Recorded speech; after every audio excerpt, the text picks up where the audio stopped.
sometimes we minimize the power of doubt against the word and the wisdom of God. And we feel like it's a light indictment. And God's like, you asked me for something. I gave it to you. And now the audacity to say, I don't know. I don't know if I should trust you. I'm God. What I'm about to read, I want to read something really quickly from the scriptures. And it's slightly offensive. Okay. We're ready. Okay. Bring it. But I believe that's what the Holy Spirit, he does in our lives sometimes. Sometimes I think we're so geared, especially in our culture and our society, we are always wanting things that affirm us. And so sometimes if we're not careful, we'll try and bend the word to us in our situations instead of us bending to it. So when I say offensive, I'm saying it in that regards because it's a standard. Yes. It cannot bend. You know what I'm saying? Even though it's live and it's sharp and it's active, it won't dim its shine to fit in with us. He won't change his essence to win favor with us. Right. He is who he is, and he calls us up, and he still loves us as we are, but he is unchangeable. He can change his mind. He cannot change his nature. Right. So therefore, anyway, most of us, all of us, I'm sure we know this particular passage, but I wanted to read the verses that go along with it. This is James chapter 1, verse 5 that we've been talking about.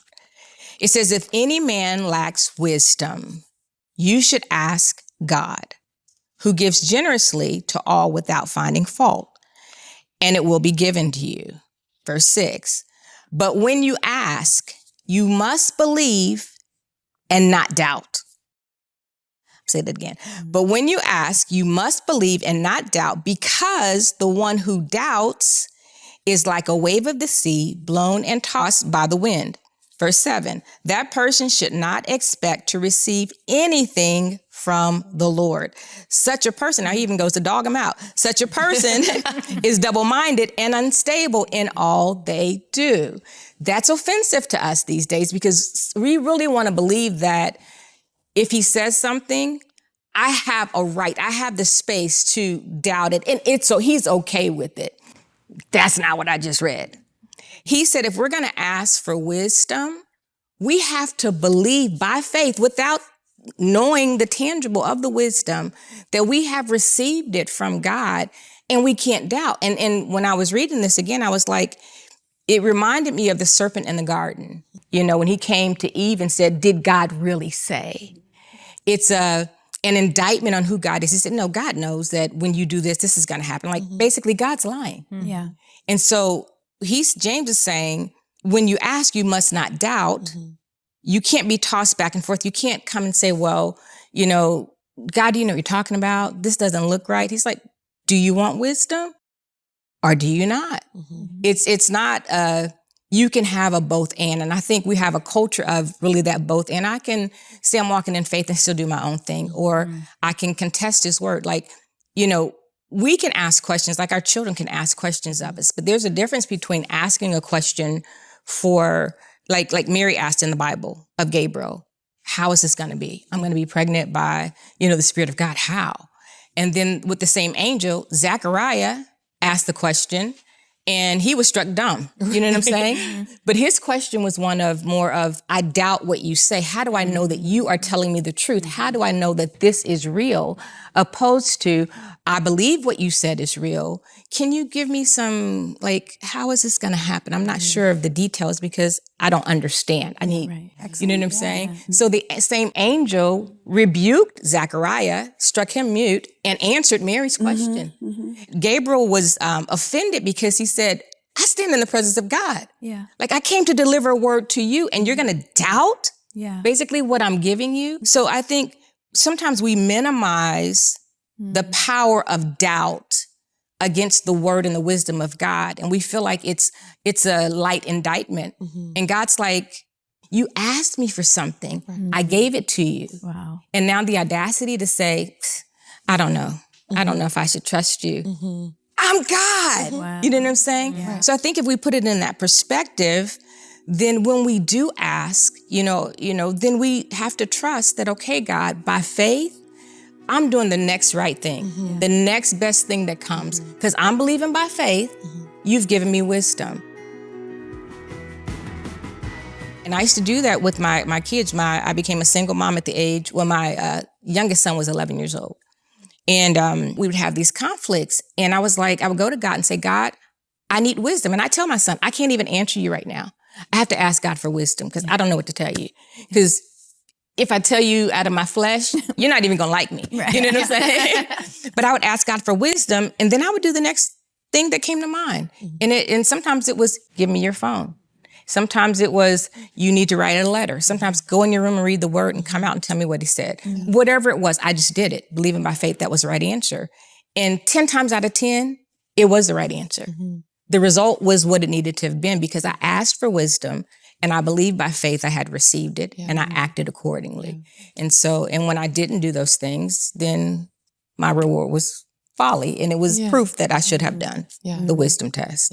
So. It's so funny how you talk about this, how we will ask for something specific. God gives us something specific and they're like, I don't know, is that really you? See, like, you asked for that thing. I gave you that thing. And now you're wondering if it was me? Absolutely, yeah. I had a difficult situation. This was probably 4 years ago or something. And we were going to remodel our bathroom. Our house is built in 83. And so it's kind of dated and we were going to do new tile and just some fun stuff or whatever. This is years ago. And so we had this contractor that was going to work on it. And he was kind of he was a real contractor, but he also just kind of struggled, you just didn't really know if he's really going to show up or whatever. And so, we had paid the deposit, which was half of what the full remodel, which was going to be, which is thousands of dollars. Right. And so this was a big thing we had budgeted and saved for and whatever. And so he was really struggling with the timeline of showing up and when he was going to make it happen. And I was going to try to get it done before before Mary Grace was born. So this was around timing before I was going to have my third baby. Well, y'all, coming close to the time of where we're kind of in that window where it's not going to get done, I felt the Lord tell me, give him the money. Cancel the project and give him the money. Wow. And I was like, no, that's a no. And I just wrestled. It made no sense in the logical. It felt wrong in the moral, right? Of you're supposed to do this work. We paid, right? Yeah. I wrestled and wrestled and wrestled. It made no sense from the logical, the practical, and the moral, all that. It was wrong that he's just going to because I think we had talked about him giving me a refund and because he couldn't do it in time. And I just kept following up and God was like, leave him alone, give him the money. He owes me money. And right. So there was this one night and I was, again, praying for wisdom of Lord, are you sure? I know I've asked 100 times, are you sure? But are you really sure? Because this feels crazy and we really need that money and da-da-da. Well, that night I'm putting my kids to bed and they're snuggling in bed with me and my son Carter was, 4 at the time. And he said, I want to read that book. And he points to Oswald Chambers, My Utmost for His Highest. A light read for a 4-year-old, for anyone that's curious. Wow. And I was like, no. He goes, no, I want to read that book. And he opens it up. He goes, read this page. 4-year-old.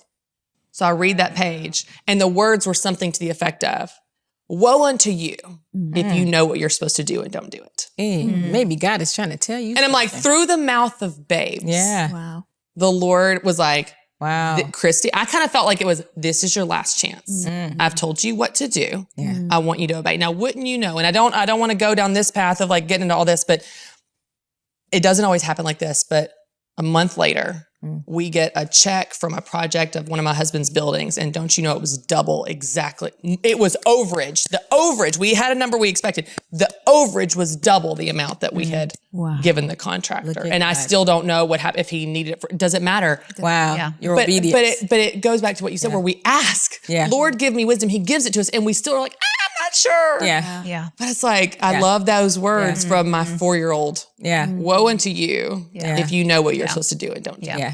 And I love that story and yours as well, because I feel like the Holy Spirit's so faithful to nudge. Let me help you along. Let me help you along. We're struggling. God is holy poking, right? Just regularly reminding us. But one of the things that I love about the character of God is God never forces. Yeah. God didn't force you to do it because a loving father doesn't force us. A loving father wants to grow our obedience. And in both of those stories, right? It's the opportunity for us to continue to walk out. What does wisdom look like here, right? And so often we don't want to do it. At TBN, our mission is to use every available means to reach as many individuals and families as possible with the life-changing gospel of Jesus Christ. Thank you for helping make the gospel of grace go around the world. And it's because of you that partner with us that this ministry continues. God bless you.